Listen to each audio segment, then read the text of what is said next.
Comment continuer cet engagement politique, cet engagement citoyen dans la diaspora comme au Togo? Comment arriver à une convergence d'action? Nous allons en parler avec notre invité spécial, Kal Gaba, qui n'est plus à présenter la diaspora, surtout au Togo également, car depuis de longues années, il a investi dans ce combat, sur plusieurs plans, communication, engagement dans la diaspora, comme au Togo. Kal Gaba, bonsoir. Bonsoir, bonjour Amos et bonjour à tous les auditeurs, aux internautes qui vont nous suivre. Bonsoir. Merci, merci infiniment. Alors rapidement, on va aller dans les grandes lignes. D'abord, on va parler de l'engagement citoyen. On a vu la diaspora togolaise s'est déplacée encore de la Suisse. Salut à vous. De l'Allemagne, de l'Italie, de Hollande et même de la région parisienne, vous qui êtes en France. J'ai vu les images, vous êtes encore plus nombreux que par le passé. Alors comment comprendre cet engagement au niveau de la diaspora où à un moment donné on parle un petit peu de fatigue par rapport à la lutte. C'est-à-dire quand on veut le dire en français terre à terre, on est fatigué de continuer le combat. Mais c'est le contraire qu'on a vu hier, Kal Gaba. Comment l'expliquer, cet engagement citoyen hier? C'est avant toute chose, comme tu le disais, certains me connaissent, certains ont des références sur moi ou une idée à peu près de qui je suis, mais il est important quand même que quand on parle à un public, on puisse se présenter, on puisse dire qui on est. Moi, je suis de ceux qui, sur TikTok ou dans les médias, n'utilisent pas de pseudo, j'utilise ma propre identité qui est Kal Gaba. Adade, hein, pour, comme on dit chez nous, Kotankonya. Hein. Donc, je suis dans ce combat à travers une histoire qui est l'histoire de tous les Togolais. Ce sont des parents qui ont aimé leur pays, qui ont vécu dans leur pays et qui ont dû subir certaines joies, hein, certaines fiertés, hein, jusqu'en 1963, disons-le, à l'indépendance, jusqu'en 1963, à l'assassinat de notre président et le père de la nation togolaise qui est Sylvanus Olympio. Et depuis, cette histoire a basculé le Togo dans une espèce de cauchemar. Et les années durant, pendant ce cauchemar, certains de nos parents ont connu l'exil, hein, d'autres connaissent la souffrance au Togo même. Et c'est cette souffrance-là, cette injustice-là, cette brutalité, hein, qui est le fait d'une dictature, qui est une dictature militaro-claniste, qui est une dictature de main de fer de la famille des Nyasingbe, qui a fait que mon histoire est évidente, qui est celle de s'occuper, de m'intéresser à la vie de mon pays, à l'avenir de mon pays, au destin de mon pays. Et à travers un cheminement qui est un cheminement évident, aujourd'hui, je suis membre d'une association qui s'appelle Synergie Togo, qui existe depuis une vingtaine d'années, hein, qui a pour idéal de rassembler des ressources togolaises pour réfléchir sur l'avenir du pays. Hein, donc, vous pouvez trouver nos communications sur Internet, qui sont des communications sur des plaidoyers qui aideront nos compatriotes et effectivement les amis du Togo ou ceux qui veulent s'intéresser de la chose du Togo, de trouver des références sur notre histoire et les combats du moment qu'on est en train de mener, qui permet également de faire de la pédagogie auprès des Togolais qui veulent comprendre comment mener cette lutte à travers les écrits de Synergie Togo. Et je me suis aussi, en l'an 2000, j'ai créé une plateforme qui s'appelle letogolais.com, hein, qui fait de l'actualité sur le Togo. Hein. Letogolais.com, c'est vrai, la ligne éditoriale reste éminemment engagée, hein, avec l'esprit de la Blodé, hein, car mon histoire est celle de la Blodé, hein, comme l'histoire de la plupart des Togolais qui ont pris pour référence le projet de société que nous a proposé Sylvanus Olympio et tous les Togolais qui ont lutté pour la lutte d'indépendance. Et ils sont assez nombreux. Il y a occasion de pouvoir découvrir leur histoire à travers le livre de Godwin Tété Adjologo qui s'appelle La quête palpitante de la Blodé et les travaux qui sont réalisés par Claude Améganvi sur tout ce chemin de lutte concernant la Blodé. Donc letogolais.com est toujours une plateforme qui existe, hein, que vous pouvez trouver assez facilement en allant sur Google et suivre un tout petit peu la manière dont nous décryptons l'actualité togolaise. Par la suite, en 2017, avec certains amis et de la diaspora et beaucoup d'associations de la diaspora, nous avons mis en place à l'avènement de la montée du PNP et de Tipi Achadam pour accompagner effectivement les compatriotes de la diaspora. Nous avons proposé le collectif Togo Debout, hein, qui rassemblait tous les Togolais, quelle qu'en soit leur origine, quel qu'en soit leur idéaux, hein, de pouvoir trouver un espace, un mouvement, là où on pouvait travailler ensemble. Et l'objectif de Togo Debout reste toujours d'être au service des Togolais. Où que vous soyez et que votre objectif est de mener des actions pour faire connaître le Togo, pour lutter contre cette dictature, pour dénoncer les méfaits de cette dictature, pour soutenir des prisonniers politiques, pour être dans l'action, Togo Debout est aux côtés de tous les Togolais, de toutes les associations, de tous les mouvements, quelles qu'en soient les actions que vous menez.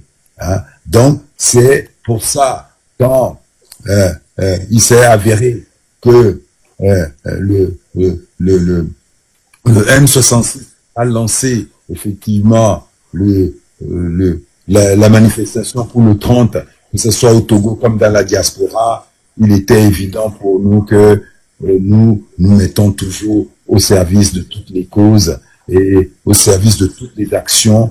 Et cette action-là est une action dont nous avons toujours rêvé, qui est le réveil de la jeunesse.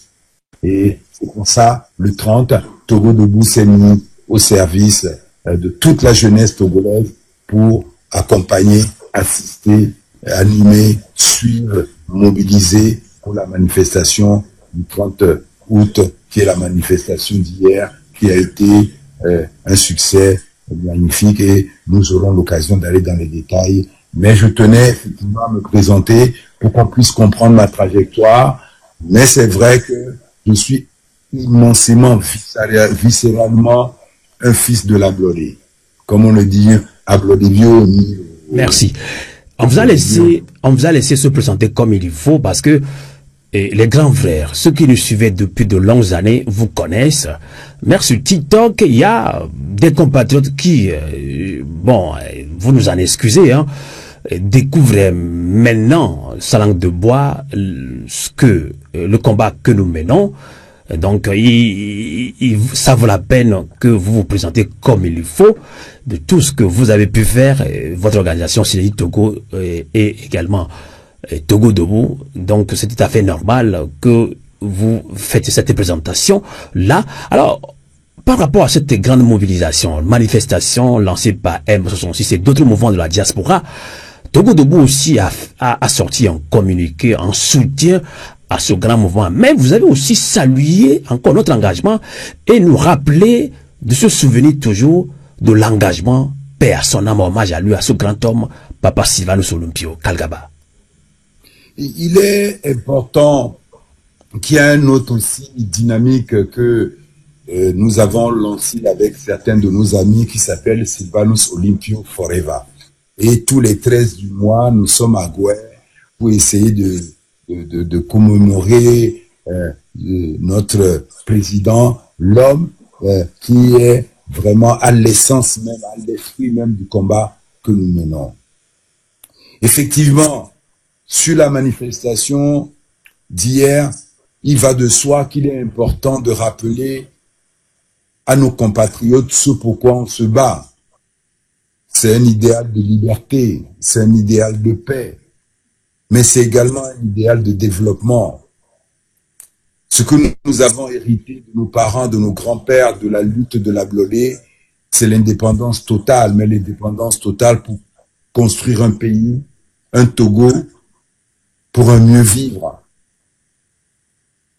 Et il est important de rappeler toute l'histoire de la lutte d'indépendance, toute la contribution qu'a apporté tous les Togolais qui ont participé à cette lutte d'indépendance du nord au sud du Togo. Et je me permettrai de vous envoyer vers le site qui s'appelle sylvanusforever.com où vous aurez effectivement tous les programmes, toute la constitution, tous les faits d'armes des Togolais qui se sont battus pour que nous puissions jouir d'un pays là où la liberté est quelque chose de fondamental pour pouvoir s'épanouir en tant qu'homme, se construire en tant qu'homme et bâtir notre pays. C'est pour ça que la manifestation d'hier était sous le sceau, si vous voulez, du souvenir de ce qui nous guide dans le combat que nous menons, qui est la liberté du Togo, qui est la Blolé Gbadja. Tout à fait. Alors, Kalgaba, hommage à lui, Papa Sylvanus Rubio ne bat jamais en retraite. C'est ce qu'on a vu hier. Quand on minimisait un petit peu la diaspora, de manquer d'engagement, on a vu hier le contraire. Et vous aussi, et comme tout d'autres, on a suivi votre intervention, comme l'intervention de Zaga Bamboko sur celle de passage, l'intervention de beaucoup de Togolais, de beaucoup de leaders d'opinion. Alors, l'engagement hier. Alors, je voudrais que tu nous dises, on m'a dit que l'émotion était de taille, l'émotion positive, la volonté de continuer malgré tout, Kalgaba. L'émotion, hier, je vais donner le coup à une réputation de la diaspora, ou même à une réputation qu'on prête à l'opposition togolaise. L'opposition togolaise est toujours debout quand il le faut. L'opposition togolaise ou le peuple togolais comme la diaspora n'a jamais abandonné cette lutte. Nous avons affaire à une armée qui a été construite, instrumentalisée, qui est toujours pilotée aujourd'hui par le colonialisme français. Nous avons affaire à une force qui est là pour neutraliser le dynamisme du peuple togolais afin que l'on puisse nous exploiter, nous réduire à l'esclavage, nous soumettre à la servitude. Donc comprenez que par moment, par vague, ce peuple, cette opposition, cette diaspora se lève et après le combat, effectivement, prend du temps pour refaire ses forces. Mais jamais, quand le mot d'ordre a été clair, quand le moment a été opportun, le peuple togolais comme sa diaspora ont toujours répondu présent. Donc je vous en prie, ce n'est pas parce que certains découvrent le combat à un instant T que le combat a commencé. C'est un long processus, c'est une quête palpitante, c'est un combat permanent. Et comme le dit souvent les militants de Togo Debout, à coup d'état permanent, révolte permanente. C'est vrai que le pouvoir de Faure Gnassingbé, la dictature de Faure Gnassingbé, la mafia de Faure Gnassingbé, le clan de Faure Gnassingbé, chaque fois trouve l'occasion de nous soumettre encore un peu plus par des forfaitures. Les tripatouillages électoraux, mascarade électorale, coup d'État, violence, modification de la Constitution, et que cette fois-ci, c'est vrai, on a eu le drame de vivre le changement de notre Constitution, la violation de notre Constitution, le bannissement de notre Constitution par le régime de Faure Gnassingbé qui nous a imposé une monarchie dans laquelle il se prend pour Dieu. Il se prend pour le Dieu des Togolais en ayant confisqué toutes les institutions, en ayant confisqué toute l'économie togolaise, en ayant tous les pouvoirs dans la main. Il est le seul qui décide, il est le seul qui choisit, qui destitue. Personne d'autre n'a autorité au Togo sauf lui.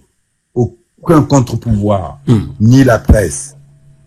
Donc comprenez que être opposant est quelque chose de compliqué sur la terre de la nation. Vous le voyez, l'arrestation de Mourou, l'arrestation d'Affectio, l'internement de Amron. Et là, on a encore 2 de nos enfants de Tournons la page qui ont été arrêtés abusivement. Le pays qui est totalement quadrillé par l'armée quand, effectivement, ils sentent une respiration qui va venir.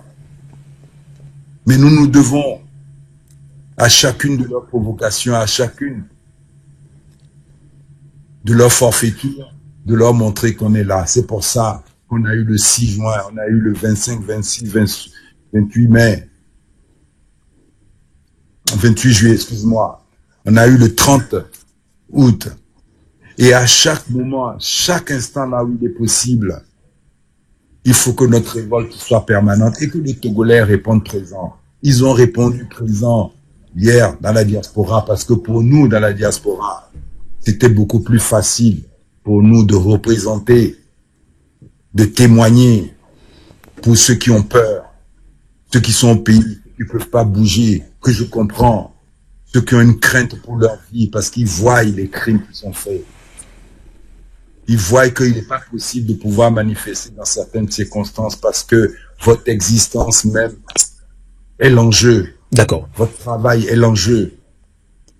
Donc comprenez que la diaspora fièrement vous a représenté. La diaspora vous a envoyé un signe clair que ce combat-là, on ne l'arrêtera pas. Et ce qui a été exceptionnel dans la manifestation d'hier, depuis 3 mois, c'est de voir que la convergence commence à rentrer dans l'esprit de tous les Togolais. Certains de nos frères qui étaient proches du RPT ont fendu l'armure. Il y a une opposition interne au clan, au système RPT unir. C'est cette opposition-là qui en train de l'opposition interne, familiale, clanique, est en train de découvrir la réalité. Et ils sortent effectivement de l'endormissement dans lequel les a plongés Faure Gnassingbé et sa famille et tout le système RPT uni. Ils découvrent l'injustice. D'accord. Qui sévit dans ce pays. Et hier, la diaspora était là de l'Angleterre, de l'Allemagne, de la Suisse, du Luxembourg, de Belgique, d'Italie. Tous, ils étaient là, présents, place de la République. Et, Amos, je le dis à nos compatriotes, c'est petit à petit pas, on va regonfler les rangs. Hein? Là, la jeunesse est sortie. Elle a pris sa responsabilité à sa manière. Et ce qui m'intéresse, moi, dans le combat qu'on est mené, et ça, je tiens à le dire, vous ne me verrez jamais, et je vous conseille jamais, entre opposants, même opposants à 1%, que publiquement, nos joutes se fassent à la face de nos adversaires, à la face de ceux qui rêvent de nous détruire. Si vous avez quelque chose à dire à un opposant, même l'opposant 1%, appelez-le inbox, bataillez, ferraillez, comme il s'est passé hier, même sur place de la République, on a rencontré certains de nos compatriotes qui ne comprenaient pas le sens de notre combat. Mais c'est pas qu'ils ne comprenaient pas le sens de nos combats, ils ne se connaissaient pas. Comment pouvez-vous comprendre quelqu'un que vous ne connaissez pas, si vous n'avez pas pris le temps de le connaître? Comment pouvez-vous apprécier la qualité de notre lutte si vous ne prenez pas la peine d'aller vous documenter sur l'histoire de notre lutte, de vous interroger sur l'histoire de notre lutte? Il y a des sites internet qui existent, il y a des livres qui existent, il y a des audios qui existent, il y a des lives qui sont faits par des gens sérieux qui parlent de l'essence même de notre lutte, du sens de notre lutte. Et effectivement, lors des rencontres de la diaspora ou la diversité de la diaspora, la diversité du Togo, la multiplicité des actions, des options, quand ils se rencontrent sur le champ de bataille comme hier, à Place de la République, on se parle, on discute, nos idées convergent, on aplanit les différends, les incompréhensions, les maîtrises, on communique, on échange et on partage. C'est sur le champ de bataille qu'on reconnaît les vrais combattants, qu'on reconnaît ses frères de combat, la capacité et les moyens de son frère de combat. Et donc hier, ça a été effectivement une démonstration éclatante de cette jeunesse qui est en train de prendre ses responsabilités, de cette jeunesse qui nous a demandé de leur donner des clés. Non, pas leur donner des leçons, leur donner des clés. Des clés. Donc, je vous en prie, comprenez que cette jeunesse a une manière de fonctionner qui est l'instantanéité, qui est la spontanéité, avec des erreurs. Mais ces erreurs, pour moi, elles sont importantes parce que tant qu'ils découvrent pas eux-mêmes les erreurs qu'ils ont faites, il est difficile d'avancer. Et ce que j'apprécie, c'est chaque fois que certains ont fait des erreurs, je les vois se mettre en cause, faire une autocritique, revenir à la charge, changer d'option, à propos, proposer de nouvelles méthodes de faire, s'améliorer, faire de la concorde. Ça, c'est important. Mais ce que je demande, c'est que prenez le temps. Si vous ne comprenez pas qui je suis, si vous ne comprenez pas ce que c'est que Togo Debout, écrivez-nous sur les plateformes. Communiquez directement avec nous. On va se batailler, on va discuter, on va affiner nos différends. Voilà, c'est pour ça la manifestation d'hier était vraiment un cadeau que nous a fait la jeunesse togolaise de prendre ses responsabilités avec quelques maladresses, mais beaucoup de belles choses. Merci, beaucoup d'actions, beaucoup de surprises. Cette jeunesse, ça, je vais parler à mes compagnons de lutte. Cette jeunesse nous apporte quelque chose de surprenant, quelque chose de dérangeant, quelque chose de déstabilisant. Mais toutes ces choses-là nous apportent une mise en cause de nous-mêmes, de la manière dont nous menons la lutte, de la manière dont on doit être à l'écoute de notre temps, de la manière dont on doit s'adapter. Autre temps, autre mœurs. Nous sommes dans une autre cycle, nous sommes dans une autre période. Nous devons faire preuve, effectivement, de curiosité de cette jeunesse qui a un langage, certes, châtié, qui a un langage à la limite des fois de l'inacceptable. Mais cette provocation-là, ce qui m'intéresse, c'est ce qu'elle a de constructif, de ce qu'il y a de positif. Tout à fait. C'est que ils sont là pour dénoncer le système. Ils sont là pour déshabiller le système. Ils sont là pour désinguer le système. Ils sont là pour abattre le système. Je ne te coupe pas, on va se tutoyer. Je salue ton engagement personnel. Et là, tu viens de finir avec mes questions. Tu as tout dit, parce que j'ai plus de questions quand même. Tu as tout dit, Jean-Paul. Maintenant, il nous revient de nous écouter à travers ton développement d'aujourd'hui. Alors, une question très importante aussi pour nous, en tant que citoyens, pour Dieu a volonté pour toi aussi, hein. Alors on pensait, mais on voudrait que le 30 août soit réussi comme on le veut, que le Togolais se soulève de Lomé en 5 Mais ce n'était pas le cas. On a vu Madame Nyakade, ancienne ministre des Armées, celle-là même qui a soutenu pendant le long ans de la dictature, fait une reconversion. On a lu cette tribune. Elle nous parle. Elle a même appelé l'armée à rejoindre le peuple togolais dans son combat. Elle a marché. Elle a été interrompue par des militaires. Togo debout, à Lomé au Togo, professeur Dossé et ses membres ont tenté de marcher. Moi, j'ai eu l'information, hein, ils m'ont appelé. Quand la police, j'ai attendu les bruits, quand la police les intimidait déjà. Et j'ai dit, ouais, vous devez vous dissiper rapidement. On les a empêchés. Madame Adjamagbo aussi. D'autres leaders aussi. Alors, le 30 août 2025, cette mobilisation a-t-elle réussi, selon certains Togolais? Pour d'autres, c'était un petit peu ils étaient déçus. On pensait que, on croyait que. Quelle est la réaction, Kalgaba? Vous savez, ce qui m'importe le plus dans l'engagement et dans l'action, ce sont les gens qui font. Ceux qui sont sur le terrain. Ceux qui sont venus sur le champ de bataille. Et il faut décoder le résultat de ce qui s'est passé le 30. Mais c'est un succès énorme. En quoi c'est un succès? La diaspora, comme je vous l'ai dit, ce qui n'a pas pu être fait sur le terrain, on l'a fait dans la diaspora. Qui sont les Togolais qu'on pensait ne jamais pouvoir être ensemble? Je ne veux pas citer les ethnies pour ne pas faire en oublier certains, parce qu'on se limite souvent à 3-4, mais il y en a bien d'autres. On était là, j'entendais toutes les différentes langues, dialectes du Togo hier, place de la République.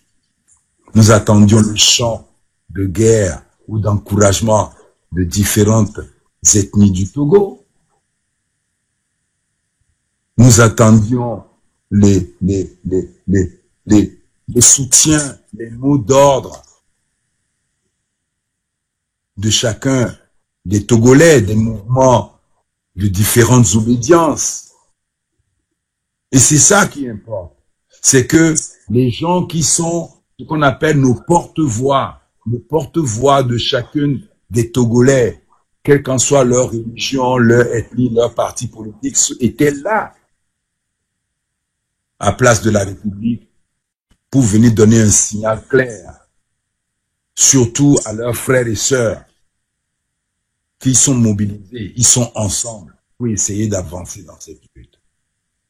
Maintenant, sur le terrain, comment on peut interpréter ce qui s'est passé sur le terrain? C'est de démontrer, comme on a pu le voir, que le Togo est totalement quadrillé, militarisé. Dès la veille, 2 jours avant, toutes les rues, les quartiers ont été cernés. Tout a été verrouillé. Mais ça n'a pas empêché certains dignes leaders, quelle qu'en soit leur obédience, de défier le pouvoir, de venir dans la rue, de démontrer à la face du monde que le Togo est une prison. Le véritable succès. Mais vous n'avez pas remarqué qu'au Togo, rien n'a fonctionné hier? Que c'était un blackout total? Les commerces fermés. Oui, les Togolais sont malins, comme pendant les élections. Ils utilisent d'autres manières de manifester leur mécontentement. Une manière de dénoncer ce régime. Et je remercie les leaders qui ont pu oser défier, démontrer Ce qu'ils ont montré, ces leaders-là, ce qu'ils ont montré, je ne vais pas juger leur origine. Je vous ai dit tout à l'heure en introduction, du moment qu'un Togolais se lève pour dire que lui va affronter ce régime-là, je me focus, je me concentre sur l'acte qu'il est en train de poser pour voir comment je peux l'aider sur l'acte, jusqu'où il va aller dans l'acte qu'il va poser. D'accord. Et ce qu'ils ont fait hier, c'est qu'ils ont démontré qu'aussi puissants que sont nos leaders, il est difficile, seul, de mener cette lutte-là. C'est la démonstration du succès d'hier. De démontrer à la face du monde que le pays est cadenassé, le pays est verrouillé, que le peuple est bâillonné, et que le peuple a démontré en restant chez lui, en sécurité et en prière, qu'on ne va pas verser notre sang à nouveau inutilement pour ces barbares qui se nourrissent de notre sang. C'est notre sang qui les excite. C'est notre sang qui nourrit la stratégie. Leur stratégie, c'est la stratégie de la terreur. Et je me dois ici de remercier. Je ne veux pas citer un leader ou un autre, ou une ressource ou une autre. Ceux qui sont sortis hier au Togo ont rendu un service historique au Togo, qui est que cette lutte-là ne peut pas être faite sans une organisation solide, sur le terrain, une coordination évidente. Et Benodo doit,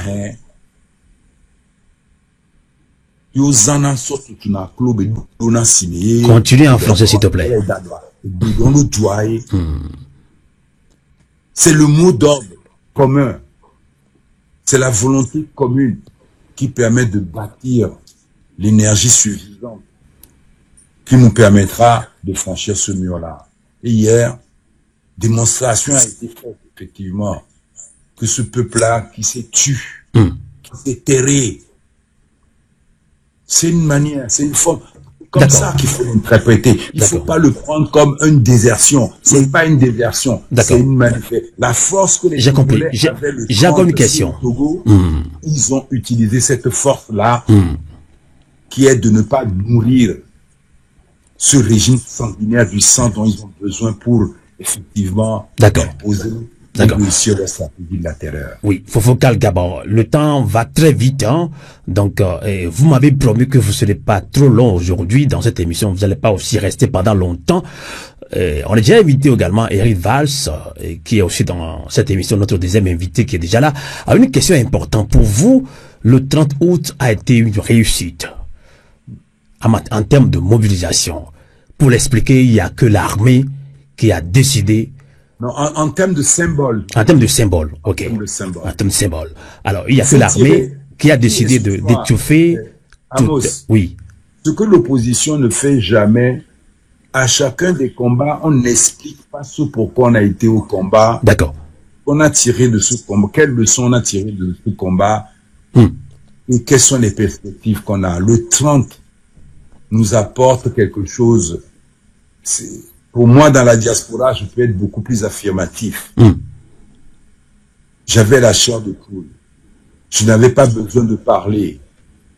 Parce que ce que je voyais, l'énergie que je voyais, le dynamisme que je voyais, la détermination des Togolais, la variété des hommes, des femmes, des jeunes, des enfants qui étaient là pour dire que ils aiment la terre de nos aïeux. Tout à fait. Qu'ils ont envie de changer la donne dans la terre de nos aïeux. Ils veulent faire dégager D'où ma question, Kalgaba, s'il te plaît, écoute ma question. D'où ma question. Alors, parce que c'est une émission stratégique aussi, tu as pratiquement tout dit. C'est pourquoi j'ai dit tantôt que tu as essayé de finir avec mes questions. Je n'en ai plus. Alors, la question très importante aussi, vous l'avez, cela est sorti tout à l'heure de votre bouche, vous avez parlé de convergence d'action pour pouvoir arriver à une mobilisation générale, surtout sur le terrain. Alors, ce qui veut dire que vous savez très bien, vous êtes conscient que quand il n'y a pas une organisation sur le terrain, quel que soit tout ce qu'on va faire au niveau de la diaspora, ça ne peut pas aboutir. Alors, comment arriver à une vraie convergence d'action entre le terrain et la diaspora. C'est de cela qu'il s'agit actuellement. Parce que par le passé, il y avait eu mobilisation. Je ne vais pas, moi, vous le faire personnellement l'histoire du Togo. Il y avait eu mobilisation sur mobilisation. L'idée de l'opposition, des partis politiques de la société civile, ils ont mobilisé le peuple togolais par le passé, surtout au Togo. Donc, quand on reprend la même chose pratiquement sur peut-être d'autres angles. Alors, comment arriver à cette vraie convergence d'action entre la diaspora et le Togo? Ce sera ma dernière question. Kalgaba. La seule note un peu persifleur que je vais me permettre. Ou encore s'il te plaît, je peux reposer ma question directe. Le 30 août a été annoncé sans langue de bois par la diaspora, ou à travers le mouvement M66. Peut-être qu'on l'a imposé sciemment aux forces vives démocratiques au Togo. Et que peut-être il n'y avait pas tellement de convergence d'action. Je peux me permettre de le dire comme ça. Donc maintenant, c'est-à-dire, dans le futur, comment arriver à créer une vraie synergie d'action en termes de mobilisation entre la diaspora et le Togo? Ça ne se décrète pas. Mais je voulais faire un petit persiflage. Quand vous faites toujours la même chose, vous obtiendrez toujours les mêmes résultats. Donc, je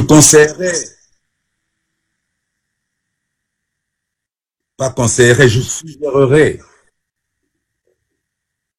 à certains des ressources togolaises qui sont investies dans le combat, dans la lutte, que nous sommes véritablement dans une lutte de libération. Nous sommes véritablement dans une lutte de libération. Et dans cette lutte de libération, les organisations sont très importantes. Mais il faut avant tout partager les mêmes lignes, la même vision, le même idéal, ou même, je dirais, la même stratégie de lutte, même si après les actions peuvent différer. Et c'était ça le défi qui est lancé à beaucoup des ressources qui sont sur le terrain ou même dans la diaspora qui veulent mener cette lutte-là, mais tout en refusant de se remettre fondamentalement en cause. Se remettre en cause, ça ne veut pas dire, c'est pas une critique négative. On va dans une bataille, il faut tirer les leçons de la bataille. Et quand on tire les leçons de la bataille, c'est de faire le même constat, le même diagnostic, et essayer effectivement, si on fait le même constat, le même diagnostic des actions qu'on a posées ou de l'étape à laquelle on est de la lutte, on peut trouver le temps de pouvoir discuter franchement sur les différentes manières de pouvoir aborder la suite de la lutte. C'est ça qui va emmener la convergence. C'est la discussion entre les uns et les autres. Les passerelles entre les uns et les autres. Il n'y a pas suffisamment de passerelles. Il n'y a pas suffisamment de passerelles. Aujourd'hui, je te l'avais dit, j'avais pas envie d'intervenir aujourd'hui, parce que même moi-même, il y a des batailles internes que je perds. Chez les Ablodéviaux, il y a des batailles internes que je perds, parce que d'aucuns sont focalisés sur certaines urgences. On va pas en arriver là. On se calme. Ils sont focalisés sur certaines options. Et moi, je trouve ça secondaire par rapport à l'urgence, par rapport à ce sur quoi on doit se concentrer. C'est de trouver, quelle qu'en soit la mouvance, l'origine, l'obédience auquel on appartient, les intérêts auxquels on appartient, c'est de trouver des passerelles, de discuter, pour parler. Hein, voilà. Merci. Je ne sais pas si j'ai répondu à ta question. Je dis, je suis satisfait de ta réponse. L'unicité, ça ne se décrète pas. Je ne crois pas au mouvement unique qui fait les choses. Mais je crois à une convergence d'idées, à une convergence d'actions, à une convergence d'idéal. Hein, quand on aura déterminé cela, cela facilitera un peu. C'est pour ça, nous battons certains d'entre nous à remettre, comment le dire, notre esprit au centre des Togolais. Et notre esprit au centre des Togolais, c'est Sylvanus Olympio et la dynamique de son époque. D'accord. L'idéal qu'il a eu pour construire le Togo. À partir du moment où nous tous, nous partageons le même idéal, le même projet de société, le récit national qu'on puisse avoir. Si le récit est commun, la méthode d'y parvenir sera facilement déterminée. Pendant la lutte d'indépendance, il y a eu des communistes, il y a eu des juventistes, il y a eu toutes sortes de mouvements, mais ils ont pu avoir une vision commune, un idéal commun, un objectif commun. Et à partir de là, on peut composer pour avoir cette convergence et cette unicité qui nous permettra merci Kalbaba. Accélérer la victoire du peuple. Merci. Excusez-moi d'avoir été bavard.